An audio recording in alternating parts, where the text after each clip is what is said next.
Lo bueno de la predicación expositiva y sistemática es que sabemos que viene, ¿verdad?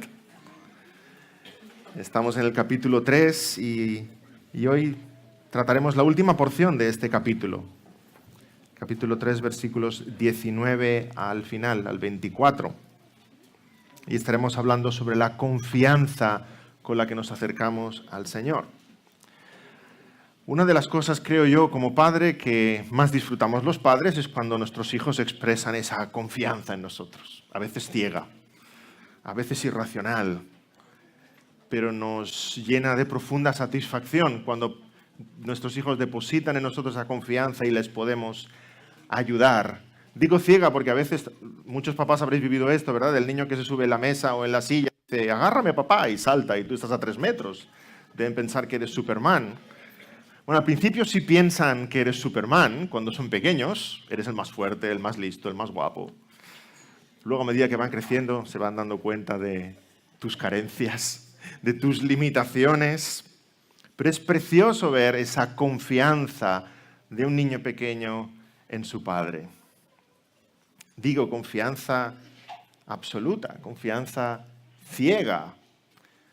Mi pequeño Moisés, Abraham, no, el pequeño ya no es el Moisés, el pequeño es el Abraham, que pronto va a cumplir ya 3 añitos. Desde que llegamos en verano de vacaciones, cada día que entro en casa me dice, papá, ¿marchem de vacanzas? ¿Nos vamos de vacaciones? Y está convencido de que papá en cualquier momento hace las maletas, pone todo en el coche y nos vamos. Lo que no entiende es que no podemos estar todo el año de vacaciones, ¿verdad?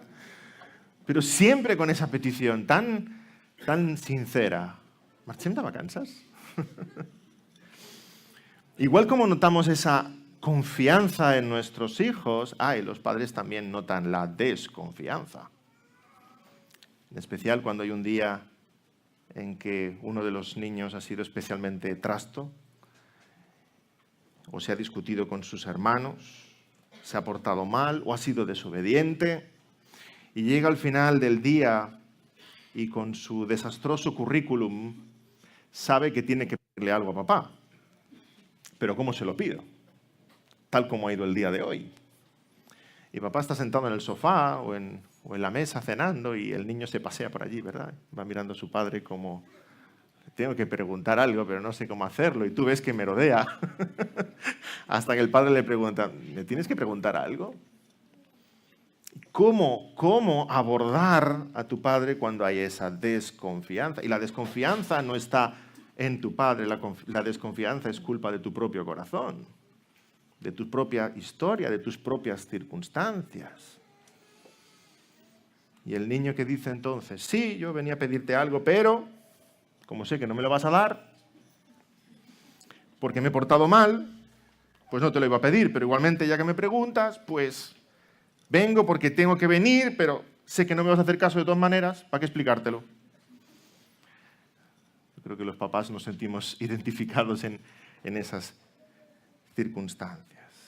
Y repito, la desconfianza no viene de su padre, porque es el mismo padre que ha sido bondadoso en muchas ocasiones. La desconfianza viene de su propio corazón, porque sabe de su historia y sabe que no da la talla. Hermanos, ¿y no nos acercamos nosotros a veces así a nuestro Padre Celestial? Y Juan, ahora vamos a leer este pasaje, nos está hablando de la oración sin mencionar la palabra oración, pero nos está hablando de la oración y de la confianza con la que nos acercamos a nuestro Padre Celestial. ¿No nos acercamos tantas veces así nosotros a nuestro Padre Celestial? ¿Acaso no oramos nosotros a veces así, sabiendo que nuestra propia condición nos lleva a una serie de dudas y desconfianzas hacia Él, que es todopoderoso y santo y bueno, pero que nosotros como hijos dejamos mucho que desear? Hay desobediencia, hay falta de amor, hay indisciplina.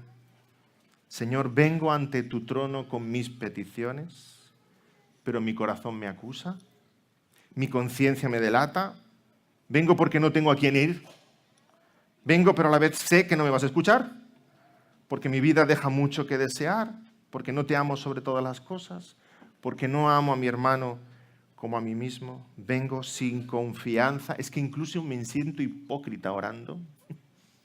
Me siento hipócrita porque sabiendo lo que tú sabes de mi vida, ¿Cómo me acerco a ti? ¿Con qué cara ahora me acerco a ti, Señor, sabiendo cómo estoy? Es triste, pero muchas veces nuestra oración es así. Sabemos que nuestra vida cristiana deja mucho que desear.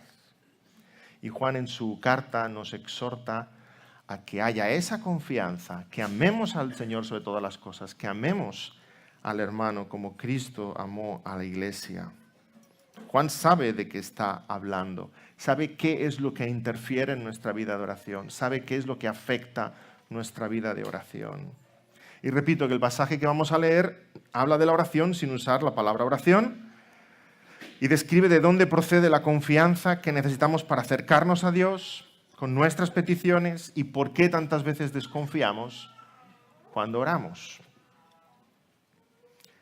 Estamos concluyendo el capítulo 3, versículo 19. Pero fijémonos que en todo el capítulo 3 Juan no ha cambiado de tema, estamos en lo mismo. Empieza así el versículo 19. Y en esto conocemos que somos de la verdad. En esto conocemos que somos de la verdad. ¿Y qué es esto? Todo lo anterior, todo lo que acabamos de leer, el capítulo entero. En esto está siguiendo con el argumento de los versículos anteriores, de la importancia de amar al hermano con un amor práctico, con un amor servicial, no de palabra ni de lengua, sino en hecho y en verdad. Y en esto, cuando ves esto en tu vida, que amas al hermano con ese amor sacrificial, no de palabra, sino en verdad, esto es evidencia para ti de que estás en la verdad, de que en verdad el amor de Cristo está en ti, que no es un cristianismo de boquilla, no es un cristianismo de palabra, es un cristianismo vivo, auténtico, práctico, cotidiano. Estás encarnando el Evangelio. La actitud que Cristo tuvo contigo es la misma actitud que tú ahora tienes hacia los demás. El Evangelio es algo real en tu vida.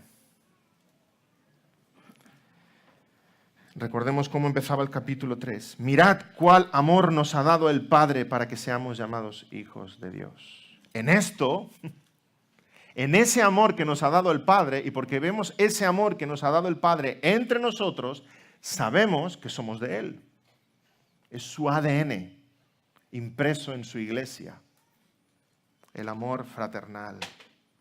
Leamos primera carta de Juan, capítulo 3, versículo 19 hasta el final del capítulo. Y en esto conocemos que somos de la verdad. Y aseguraremos nuestros corazones delante de Él. Pues si nuestro corazón nos reprende, mayor que nuestro corazón es Dios. Y Él sabe todas las cosas. Amados, si nuestro corazón no nos reprende, confianza tenemos en Dios. Y cualquiera cosa que pidiéremos la recibiremos de Él, porque guardamos sus mandamientos y hacemos las cosas que son agradables delante de Él. Y este es su mandamiento, que creamos en el nombre de su Hijo Jesucristo y nos amemos unos a otros como nos lo ha mandado. Y el que guarda sus mandamientos permanece en Dios y Dios en él. Y en esto sabemos que Él permanece en nosotros por el Espíritu que nos ha dado. Amén. Está hablando de la oración. Y Juan habla directamente de la oración porque Juan sabe que la oración es lo más sensible en la vida cristiana. La oración es el momento de mayor intimidad y transparencia delante del Señor. Dicho de otro modo, cuando el cristiano se enfría, cuando el cristiano está mal, puede seguir vistiendo igual, hablando igual, cantando igual, yendo a las reuniones igual, evangelizando igual, pero no ora igual. No ora igual. La oración es el termómetro de nuestra vida espiritual. Es tan sensible porque en la oración nos estamos abriendo nuestro corazón delante de Dios. Nos estamos humillando delante de Dios. Estamos de rodillas delante de Dios. La oración está mostrando cuál es nuestra fortaleza espiritual, nuestra dependencia de Dios. La oración está demostrando nuestro nivel de orgullo. A más orgullo, menos oración. A más orgullo, mayor autosuficiencia. Por tanto, menos dependo del Señor. Cuanto más crezco espiritualmente, más me parezco a Cristo. Cuando me parezco a Cristo, más humilde soy. Cuanto más humilde soy, más pequeño mi ego. Cuanto más pequeño es mi ego, más fácil ponerme de rodillas. O sea, mayor madurez espiritual, mayor oración en nuestra vida. Así que mi vida de oración es una radiografía de cómo estoy espiritualmente. No es la teología sistemática que sepas, ni cuántas veces has evangelizado esta semana, ni los muchos libros de teología que tengas, ni en cuántos ministerios estés involucrado, ni los versículos que hayas puesto esta semana en internet. Todo eso no está diciendo cómo estás en el Señor, sino tu vida de oración. Ese es el termómetro, ese es el punto sensible, nos guste o no. La oración te dice cómo estás de salud. Porque cuando nos ponemos de rodillas delante de nuestro Creador, nos sentimos completamente indefensos, abrimos nuestro corazón, a Él no le podemos esconder nada.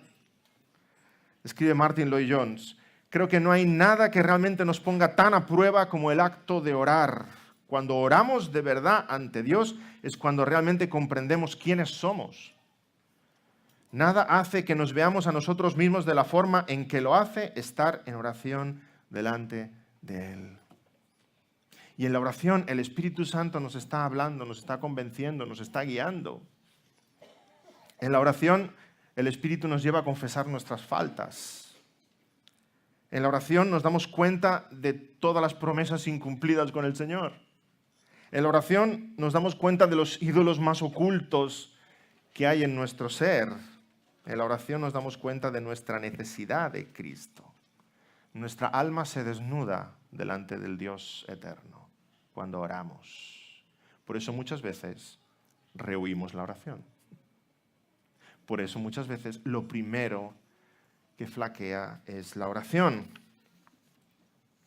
Y hemos de reconocer que nuestra vida de oración muchas veces es escasa porque no queremos hacer ese examen de conciencia delante del Señor. No quiero que el Señor me vea. Me escondo de Él. Y muchas veces oramos poco, oramos con dificultad, oramos mal. A esto se refiere el apóstol Pedro cuando escribe instruyendo a los maridos cómo deben tratar con sus esposas. ¿Recordáis? 1 Pedro 3:7. Vosotros, maridos, igualmente vivid con ellas sabiamente, dando honor a la mujer como a vaso más frágil y como a coherederas de la gracia de la vida, para que vuestras oraciones no tengan estorbo. Como yo me relaciono con mi esposa, eso tiene una implicación, una incidencia directa en mi relación con Dios. Mi vida de oración y mi intimidad con el Señor se ve afectada en cómo yo trato a mi esposa. Si yo no amo a mi esposa como Dios quiere que la ame, no solo estoy ofendiendo a mi esposa, estoy ofendiendo al Dios que me ha dado a mi esposa. Mi relación con Dios se ve distorsionada en ese momento. Mi conciencia me acusa. O sea, que tratas mal a la hija, me dice mi conciencia, ¿tratas mal a la hija y ahora quieres ser amigo del padre? Es básicamente lo que mi conciencia me dice. Es una incongruencia en nuestras vidas. Y Juan hoy está apuntando en este pasaje, en primera carta de Juan, en la misma dirección, no está usando como baremo la relación matrimonial y el amor entre los esposos, sino el amor fraternal entre los hermanos, pero nos está diciendo lo mismo. No puedes despreciar al hermano, no puedes tener falta de amor hacia tu hermano, como decía en el pasaje anterior, no puedes cerrar tu corazón a tu hermano cuando está en un momento de necesidad y ahora presentarte en oración delante de Dios. Vas a encontrar estorbo. Tu vida de oración, tu intimidad con el Señor se va a ver afectada. No puedes despreciar a la esposa de Cristo y ahora pretender acercarte a Cristo. Ambas cosas van de la mano. Tu relación con tu hermano y tu relación con Dios van juntas, en un pack. Son inseparables. Recuerda a Caín, cómo despreció a su hermano y su relación con Dios. Ambas cosas van juntas. Y el amor fraternal es señal, es evidencia de ese amor con el Padre. Y ese amor fraternal me permite esa libertad, esa confianza de acceso al Padre. como dice el versículo 19 que acabamos de leer, y en esto conocemos que somos de la verdad y aseguraremos nuestros corazones delante de Él. Amémonos entre nosotros para que el mundo vea que somos sus discípulos, para que el mundo reconozca que somos sus discípulos. Y ese amor entre nosotros, si amas a tu hermano, te acercarás al Padre confiadamente. Tu corazón estará confiado. Qué confianza, qué certeza, qué paz orar al Señor sabiendo que estamos amando a los hermanos, que estamos amando a la esposa de Cristo, sabiendo que somos de la verdad. Pero luego viene el versículo 20, nos deja un poco confusos, ¿verdad? No sé a vosotros, pero yo me he pasado horas en este versículo. Nos deja algo confusos. Y es un versículo difícil en la Biblia, porque lo podemos leer de dos maneras. El versículo 20. ¿Qué sucede si tu corazón te acusa? ¿Qué sucede si tu conciencia te está delatando? ¿Qué sucede si tu conciencia te dice, no das la talla, has pecado en esto, has ofendido al hermano, mira cuánta falta de amor, etcétera, etcétera, etcétera? ¿Qué pasa cuando tu conciencia te dice que no estás cumpliendo la ley de Dios, que no estás amando al hermano como Cristo amó a la iglesia, que no estás andando en luz? Entonces ahí encontramos el versículo 20 y dice así, pues si nuestro corazón nos prende, mayor que nuestro corazón es Dios, y Él sabe todas las cosas. Según como leamos este versículo, vamos a dos estaciones totalmente diferentes. Y los teólogos de todos los tiempos nos han puesto de acuerdo, evidentemente, en cómo leer este versículo. Solo por ponernos un ejemplo, Lutero da una explicación y Calvino da la otra. Y leyendo a los dos, vemos que hacen dos lecturas del pasaje. Vamos a ver los pros y contras, los peligros de estas dos. Y ya os adelanto que en esto también soy más calvinista que luterano. ¿Sí? Lutero, entre otros, defiende que este versículo dice algo así. Si estando en oración tu conciencia te acusa y te dice que no estás cumpliendo la ley de Dios, que no estás amando al hermano y tu conciencia estorba tu vida de oración, confía en Dios, porque el Señor es mayor que tu corazón, porque Él sabe todas las cosas, porque Dios conoce las intenciones más profundas de tu ser y al final es Dios quien juzga. Suena muy bonito, pero es altamente peligroso. En la primera hora nuestro hermano Claudio nos hablaba del peligro del antinomianismo, ¿verdad? Yo hace poco estaba conversando con un amigo que hay pecado en su vida, está abandonando su familia, está haciendo cosas deleznables como cristiano, y yo le estaba exhortando con la palabra por teléfono y me saca este argumento. Dice, mira, ¿sabes qué? Al final es Dios el que juzga. Entonces podemos hacer lo que nos dé la gana, esperando que Dios al final será ese gran ancianito de barbas blancas que dejará entrar a todos por la puerta del cielo. Vivamos como queramos. Es tremendamente peligroso leer este versículo así. Si tu conciencia te acusa, tranquilo, porque al final es Dios el que juzga todas las cosas. Tremendamente peligroso. Eso es leer este versículo como si Juan estuviera aquí intentando darnos consuelo si nuestras conciencias nos acusan. Y es cierto que muchas veces hay hermanos que tienen conciencias que les acusan y necesitan traer consuelo a su vida, porque hay conciencias que son muy sensibles, tremendamente sensibles. Hay cristianos que son súper escrupulosos, que casi todo es pecado para ellos. Y hay que traer consuelo a sus vidas y hacerles entender que no es así, que hay mucha más libertad cristiana de lo que ellos imaginan. Hay cristianos que se sienten atemorizados, que tienen remordimientos porque han hecho esto, o porque han ido aquí, o porque han dicho tal cosa, etcétera, etcétera. En esos casos necesitan consuelo, pero necesitan conformar su conciencia a la luz de la palabra, que la palabra tenga un impacto en sus corazones, de manera que vean que muchas cosas que creían ser pecado no lo es, y que el Señor nos llama a mucha más libertad a veces de la que imaginamos. Pero nunca es bueno ir en contra de la propia conciencia. Como principio general os diría, si algo va en contra de tu conciencia, escucha tu conciencia. porque para algo te la ha dado Dios. Escucha tu conciencia. Si para ti algo es pecado, no lo hagas. Parece sencillo, ¿verdad? Pero es liberador. Si para ti algo es pecado, no lo hagas. Si para ti es pecado llegar a la iglesia con una camisa verde de topos lilas y pantalón azul a cuadros, no lo hagas. Bueno, eso a lo mejor sí es pecado, no sé. Pero si tú crees, vamos a ponernos en casos prácticos, si tú crees que beber vino es pecado, no bebas vino, hermano. Ahora, no impongas el mismo criterio que hay en tu conciencia, en tu corazón sobre tu hermano y juzgues a tu hermano diciéndole que él peca porque está tomando vino. Porque él cree a la luz de la palabra del Señor que tiene esa libertad. Y si tú crees que tú no tienes esa libertad, ajústate a tu conciencia y no tomes vino. Si para ti es pecado bailar, no bailes. Si para ti es pecado llevar pendientes, no los lleves. Y que sea la medicina para tu conciencia, sea la palabra. Que a medida que profundizamos en la palabra y la palabra impacta en nuestros corazones, nuestra conciencia se va amoldando a la luz de la palabra. Porque nuestra conciencia no es perfecta. Nuestra conciencia a veces está dañada por el pecado y a veces por la cultura, por el contexto en el que nos hemos criado, por muchas cosas. Nuestra conciencia es la que se debe adaptar a lo que la palabra de Dios nos está diciendo. Es la palabra de Dios la que nos convence sobre qué cosas Dios está esperando de mí y qué cosas han sido impuestas por los hombres y no están en la ley de Dios.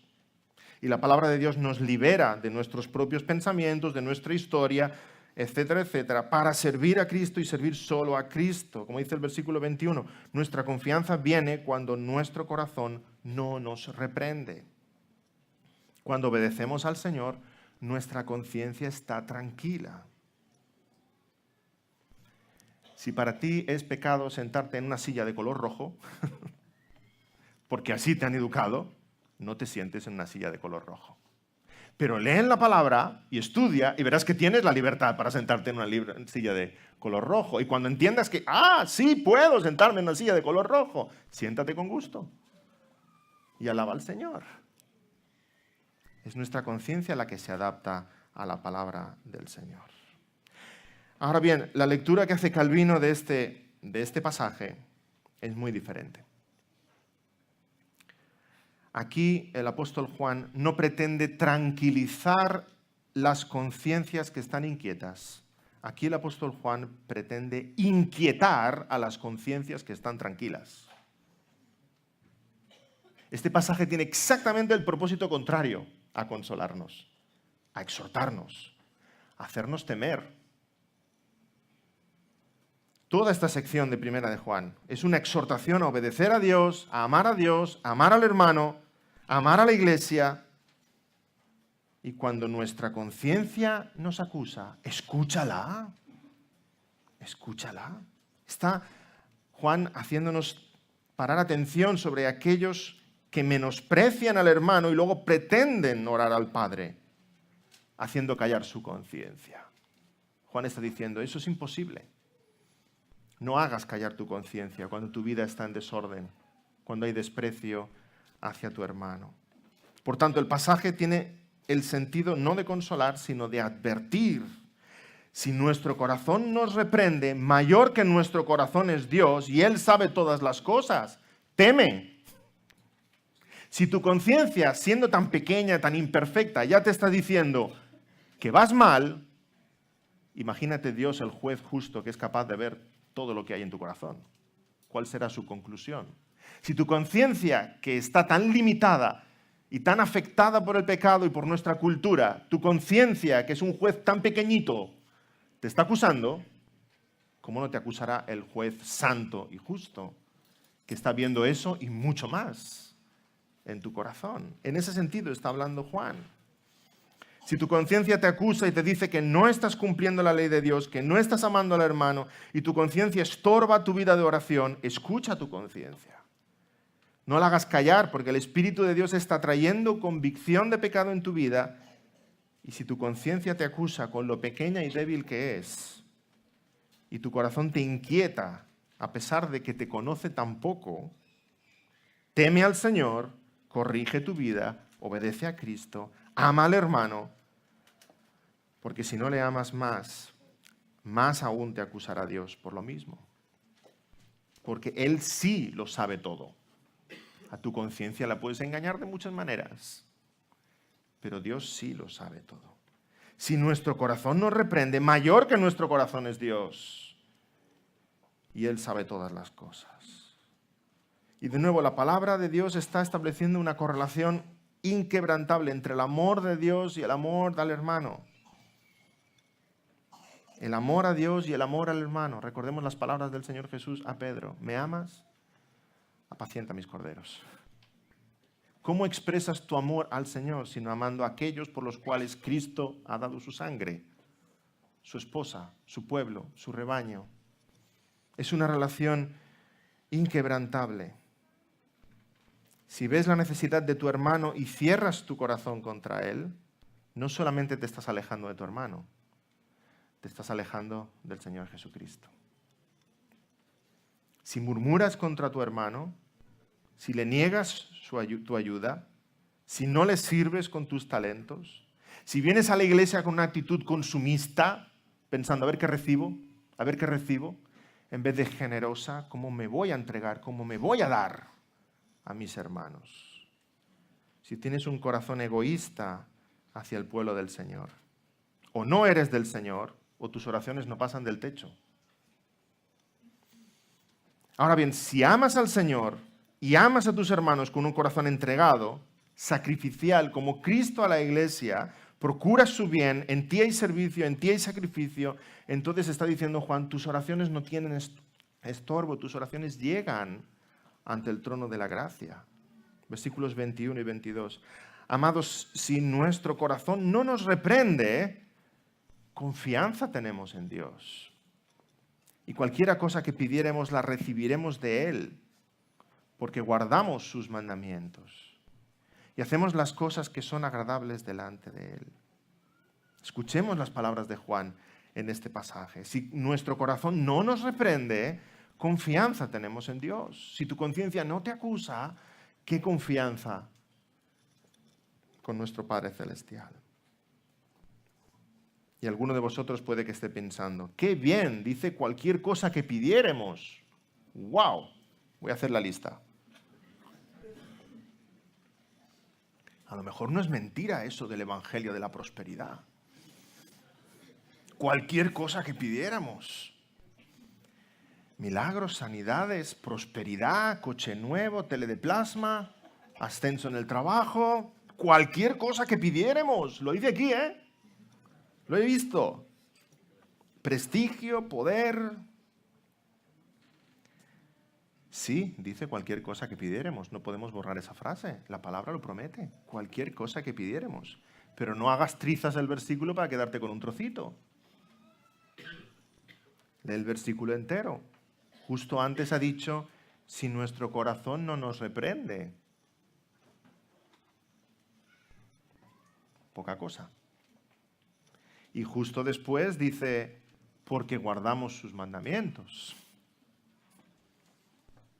En medio está cualquier cosa que pidiéramos. Eso es como desmontar el sándwich para quedarse solo con el chorizo, ¿verdad? Todo junto. Dice, si andamos en sus mandamientos. Y dice, si nuestro corazón no nos reprende. Cualquier cosa que pidiéramos. Juan está escribiendo a los hijos de Dios. Juan está escribiendo a los hijos de Dios. Dice Lenski, un comentarista bíblico, las mentes infieles deben pensar que tanto da lo que pidamos. Juan se dirige a los hijos de Dios. ¿Podrían o deberían los hijos de Dios pedir a su Padre aquello que los hijos del diablo desearían tener? ¿Acabarás pidiendo lo mismo que pediría un hijo de Satanás para tu vida? No, hermanos. Si nuestra vida realmente está en la palabra, si está controlada, gobernada por el Espíritu Santo, si nos rendimos al Señor en obediencia, si amamos a nuestro hermano como Cristo nos amó con ese mismo amor sacrificial, podemos estar seguros de que cualquier petición que hagamos al Padre Celestial estará en perfecta sintonía con el corazón de Jesús. Y Dios se gozará en responder a nuestras oraciones. Cuando el Señor dice que cualquier cosa que pidiéramos en su nombre, no se está refiriendo a que usemos una fórmula mágica como el que usa una varita, ¿verdad? En el nombre de Jesús, para pedir lo que se me antoje, sino pidiendo en su nombre como si Jesús mismo lo estuviera pidiendo, en la mismísima presencia del Padre Celestial. Dice Romanos 8:26, pues ¿qué hemos de pedir como conviene? No lo sabemos, pero el Espíritu mismo intercede por nosotros con gemidos indecibles. Este es el mandamiento del Señor. Tenemos confianza entre Él si guardamos su ley. Nuestras oraciones no tienen estorbo si guardamos su ley. Y por si acaso no ha quedado claro, Juan nos vuelve a resumir la ley. Lo ha resumido varias veces en esta carta. Pero fijémonos lo que dice los versículos 23 y 24. Y este es su mandamiento. Nos lo vuelve a repetir para que no nos despistemos. Que creamos en el nombre de su Hijo Jesucristo y nos amemos unos a otros como nos lo ha mandado. Y el que guarda sus mandamientos permanece en Dios y Dios en él. Y en esto sabemos que Él permanece en nosotros por el Espíritu que nos ha dado. Nos fijamos cómo nos explica la ley Juan. Hay un detalle que a lo mejor nos ha pasado inadvertido. Y este es su mandamiento. Hermanos, está en singular. Está en singular. Habíamos oído de los 10 mandamientos, los que Dios da a Moisés y da a su pueblo. También el Señor Jesús en los Evangelios nos resume la ley en 2 mandamientos, ¿recordáis? El primero es amar a Dios sobre todas las cosas y el segundo, amar al prójimo como a uno mismo. Pero ahora Juan parece que sintetiza más todavía. Y este es su mandamiento. Uno, pero que son 2. Uno que como una moneda tiene 2 caras. Porque este es su mandamiento, que creamos en el Señor Jesucristo y que nos amemos. Pero Juan lo llama un mandamiento. No sé si podía Juan expresarlo de una forma tan plena para hacernos entender que esas 2 cosas son absolutamente inseparables. Obedecer y creer en el nombre del Señor Jesucristo.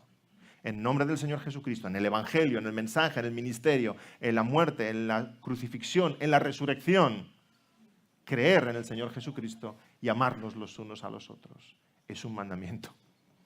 Porque si realmente has recibido y creído en el Evangelio, vas a encarnar el Evangelio en tu vida. Vas a vivir el Evangelio. El Evangelio corre por tus venas. Creer y amar. Amar y creer. Creer en Cristo y amar a la iglesia de Cristo.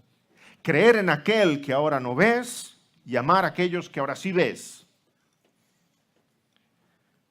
Todos queremos tener ese corazón confiado delante del Señor. Todos queremos en oración acercarnos y tener ese acceso al trono de la gracia.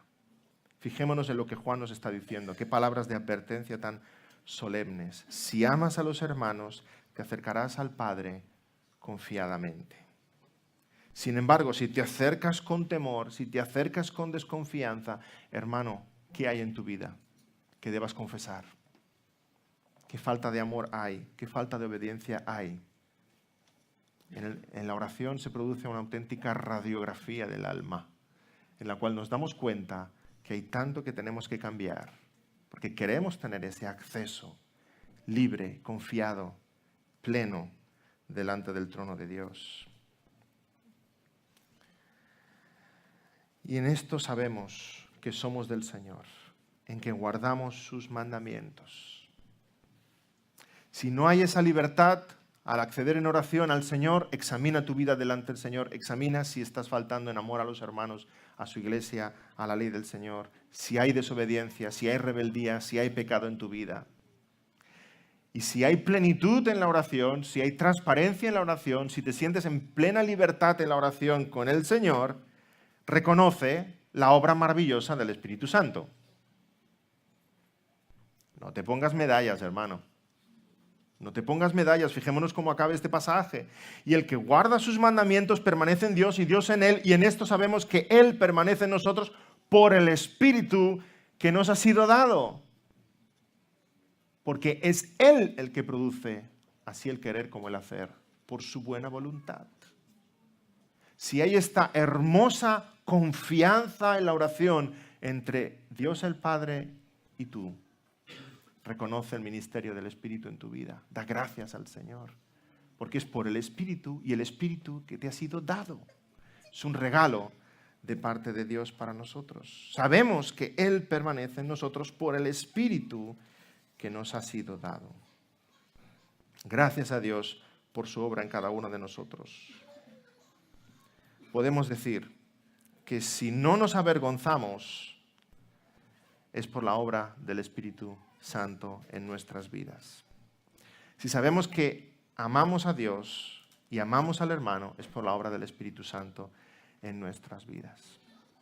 Si sabes que no amas a Dios sobre todas las cosas, si sabes que no amas al hermano como debieras,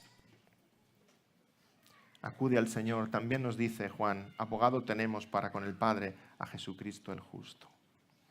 Ora al Padre confesando tu falta de amor, suplícale que te mire a través de la obra de Jesucristo. Porque cuando la palabra de Dios nos confronta, como ahora Juan nos está confrontando y exhortando, y nos damos cuenta de nuestras carencias, hermanos, recordemos, tenemos un sumo sacerdote. Un sumo sacerdote que ha sido tentado en todo y que ha vencido. Un sumo sacerdote, el Señor Jesucristo. Y en Cristo Jesús sí somos perfectos. El Señor Jesús se acercó al Padre en oración. Recordamos todo lo que Juan nos está describiendo en este precioso pasaje, lo vemos de una forma tan nítida en el Señor Jesucristo. El Señor Jesús se acercó al Padre en oración, y su oración, ¿cómo era? Si leyéramos Juan capítulo 17. Su oración era profunda, era sincera, era fluida. ¿Cómo es la oración entre el Padre y el Hijo? Jesús ora perfectamente, plenamente, confiadamente, y el Padre escucha su oración y se complace en responder a su oración. En Juan 17 Jesús ora por nosotros, porque haya en nosotros esa misma unidad que hay entre el Padre y el Hijo, una unidad espiritual, una unidad en amor. Y Cristo en esa oración sacerdotal no está pidiendo para Él, está pidiendo por nosotros, y pide porque ese amor y unidad que hay en la Trinidad entre el Padre y el Hijo, ese amor y esa unidad la haya entre nosotros, y la haya entre nosotros y el Hijo también. Juan 17, versículo 17 en adelante, dice el Señor, santifícalos en tu verdad, tu palabra es verdad. Como tú me enviaste al mundo, así yo los he enviado al mundo.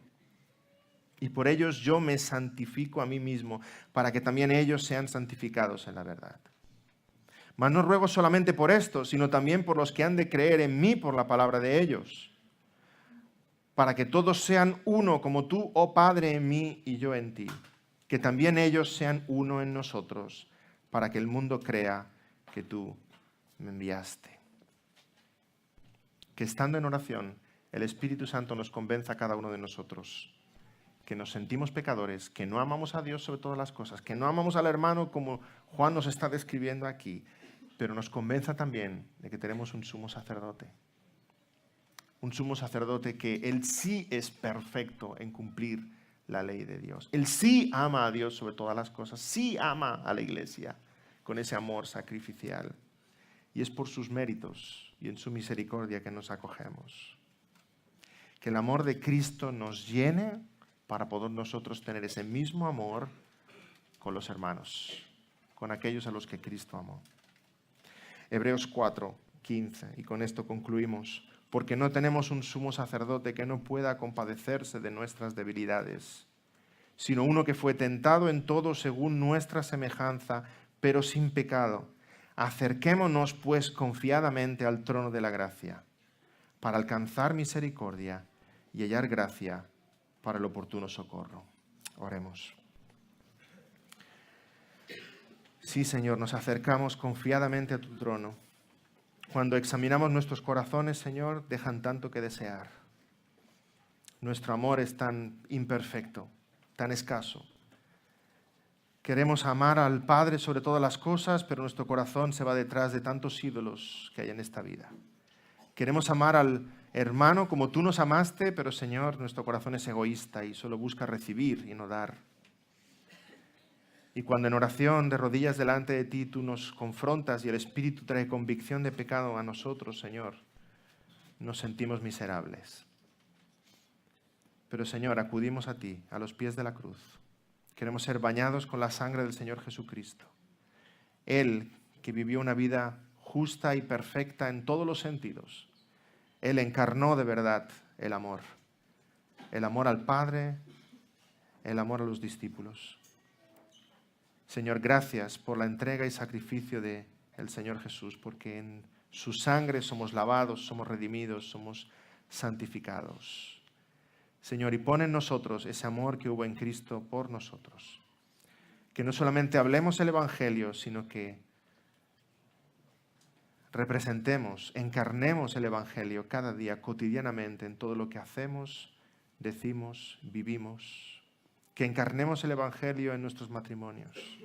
Que encarnemos el Evangelio en nuestra relación con nuestros hijos, con nuestros hermanos, en nuestros trabajos, en nuestras universidades, allá donde tú nos pongas, Señor. Seamos verdaderos embajadores de Cristo, imitando aquello que Cristo es, porque en verdad el Evangelio ha tenido un impacto en nuestras vidas y tú nos has cambiado. Gracias, Señor, te pedimos que estés con nosotros y te pedimos tu guía. En nombre del Señor Jesús. Amén.